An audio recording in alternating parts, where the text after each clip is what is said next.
Joining us now in the studio is Pete Hegseth, a rising figure in American conservative media and a commentator on Fox News who's visiting Israel. Pete, thanks for joining us. Thank you for having me. I appreciate it. Well, Pete, what brings you to Israel?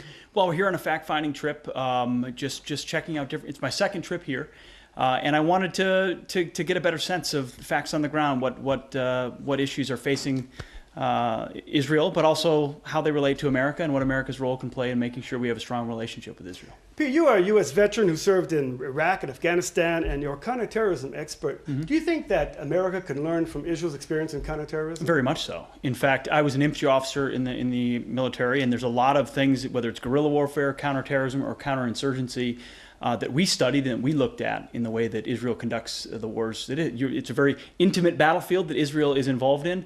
The U.S. has had to deal with unconventional and asymmetrical threats in new ways. And a lot of it is drawing on the experience of Israeli forces. So there's no doubt that we have a lot to learn from our partners.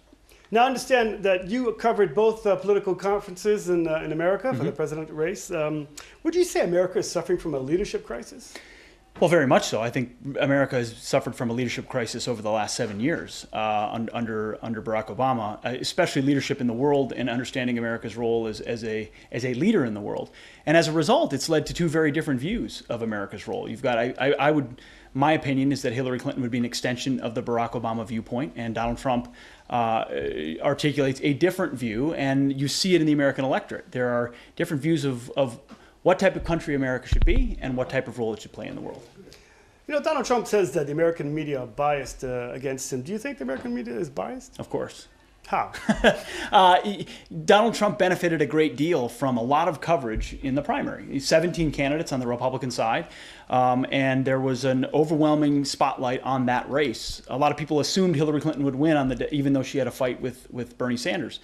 And that elevation, and it was a split vote as well. So you had different votes going to different Republican candidates. Now that Donald Trump is the nominee, absent a few outlets, most outlets in the United States are center-left and don't show a preference for Donald Trump. And so every misstep, any utterance, anything that he says that could trip him up, they amplify.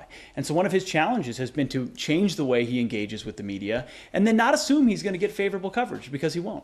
Well, you know, he said last night, he said that he wants to have ideological tests for Muslim immigrants and whether they believed in gay rights or gender equality or religious freedoms. But tell me, Pete, could Republicans pass this test? What could they? Yeah, I mean, there was actually a lot of changes in the Republican convention, absolutely, in the way those views were articulated.